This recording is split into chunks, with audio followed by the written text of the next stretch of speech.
Welcome back to my channel, Deep Thinkers. Today is Friday, October the 13th. That's right, it's Friday the 13th, and we're headed out on an adventure. I'm not quite sure what I'm going to end up doing today, but I've got a guitar, I've got my running shoes, and I'm headed in the general direction of the river. So here in San Antonio, tomorrow, October the 14th, we're going to experience the annular eclipse.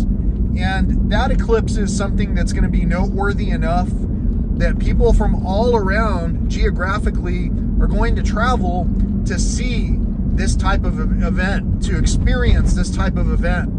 And I've been talking about this enough on my channel so that I would have thought that some of us would have already been aware of this event that's happening tomorrow. But for whatever reason, as with many other conversations, a lot of the things that I'm mentioning are not really being responded to. For an example, are you interested in music? I don't know that anyone is not really interested in music. Maybe we all have different preferences as far as what style of music we enjoy. But I recently asked someone if they saw a performance of mine of a cover of a cover.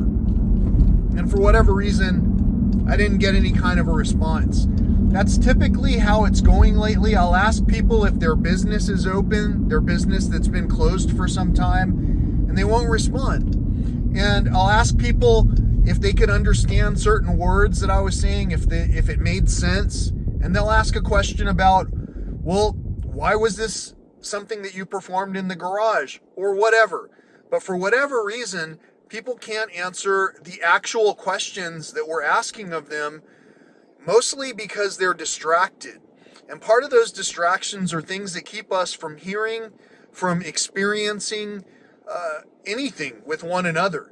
And those distractions that can prevent us from experiencing things with one another, I think, are dangerous.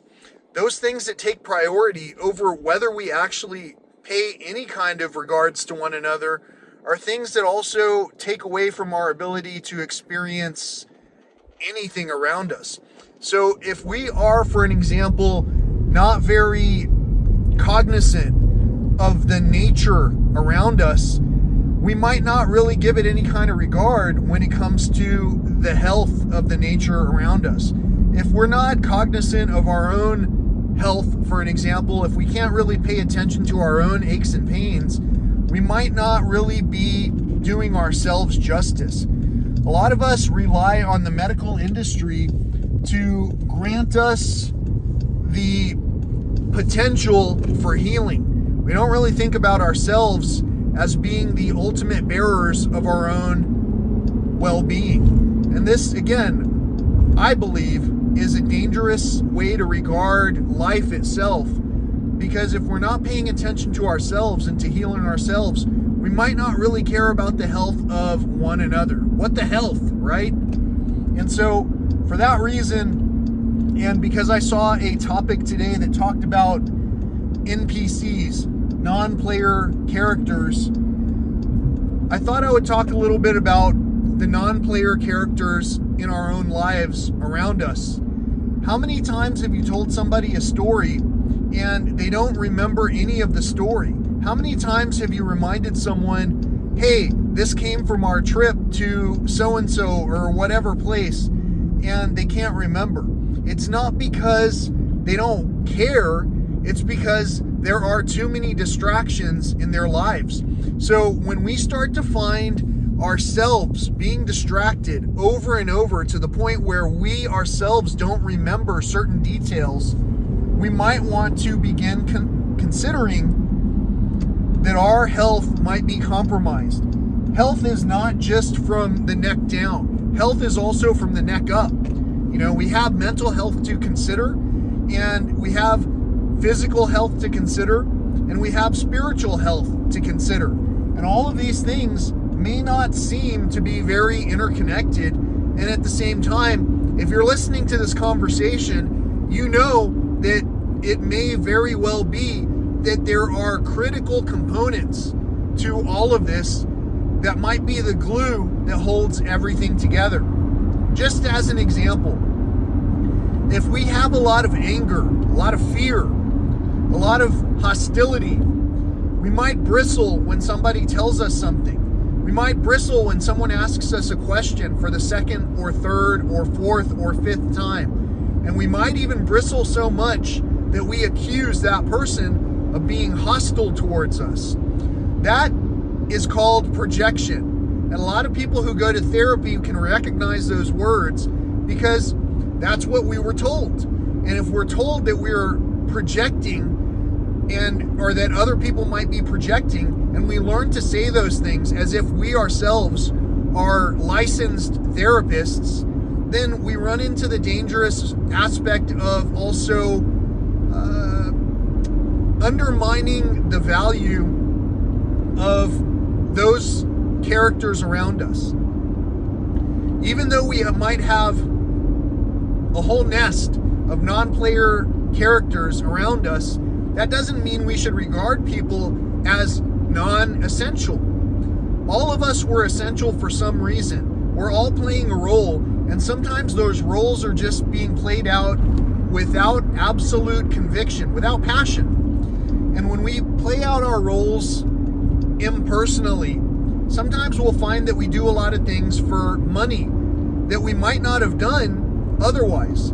So just to kind of put it into perspective, there are a lot of people who do things that are related to damaging the environment, taking from our resources in ways that are profitable to the corporations, that is. Not necessarily profitable to ourselves, especially if we're not upkeeping our own health. And even if we feel like we're upkeeping our own health physically, even if we feel like mentally we might be upkeeping our health, if we spiritually are out of tune, we can continue to be angry and resentful and feel like other people are being hostile towards us. There's a difference between feeling that people are hostile towards us and experiencing hostility. And many of us can recognize those differences, but again, the awareness that it takes to be able to transform the energy that's sent our way to something else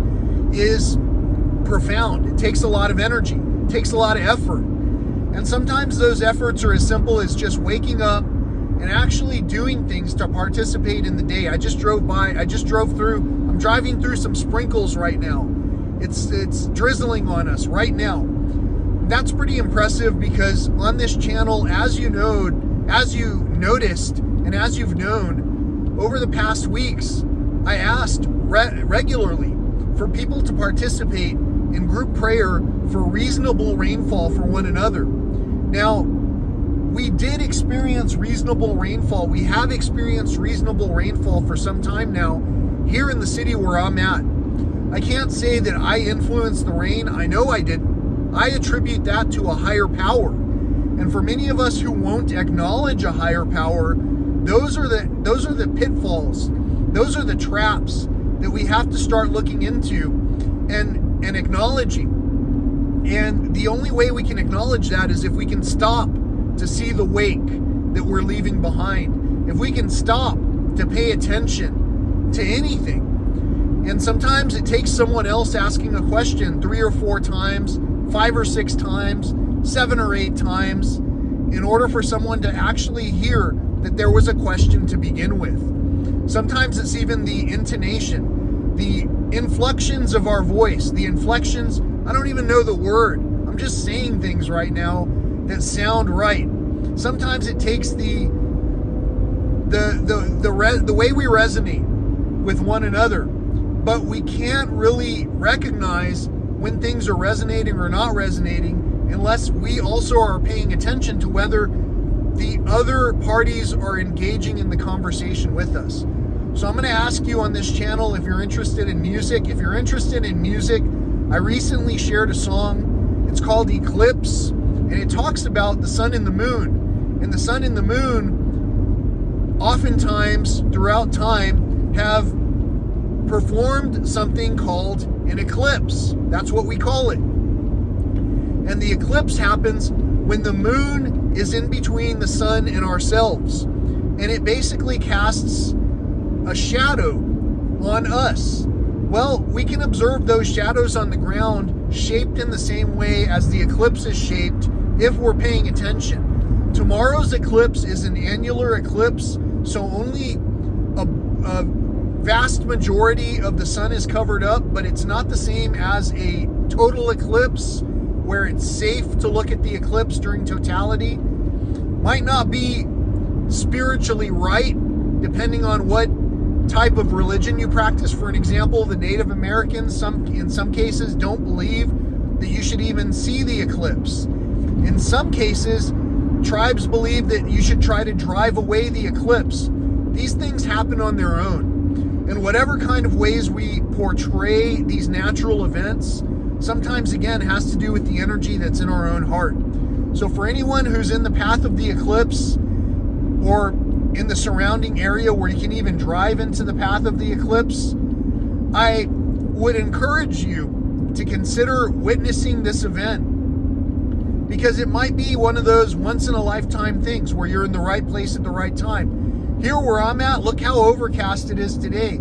I might not be able to see it from where I'm at, and depending on how tomorrow goes, I might even check the forecast and drive to some remote location to try to experience this event, because it was so profound for me in 2017 to witness totality. That was so profound that I believe it was a life-changing experience. And for some of us, that might be the same. For some of us, that might ring true the exact same way. For others, well, it might just be business as usual, where we continue to go on about our business, forgetting to answer people's questions without paying attention or giving regard to one another. In my world, I believe that that's just the way it is. We're in an imperfect world. We're all imperfect. We're created imperfectly together. And we're given the opportunity to have a conversation with one another together if we so desire. For whatever reason, there are a lot of different things that have been occurring that are causing us great divide. And if you feel that, I hope that you click on the subscribe button so you can continue to help discuss these topics together with other people who are recognizing these divides. If you understand and appreciate the knowledge and the time that's going into this, I hope that you click on the thumbs up. And I also hope that you click on the comments and actually answer some questions every once in a while if you feel like you had something asked to you. Otherwise, whatever the case, I hope you're having a great day. Until next time, stay tuned for the next clip where I show you what we did on today's adventure. And that's about it. Till next time, peace, love, and all that old school stuff.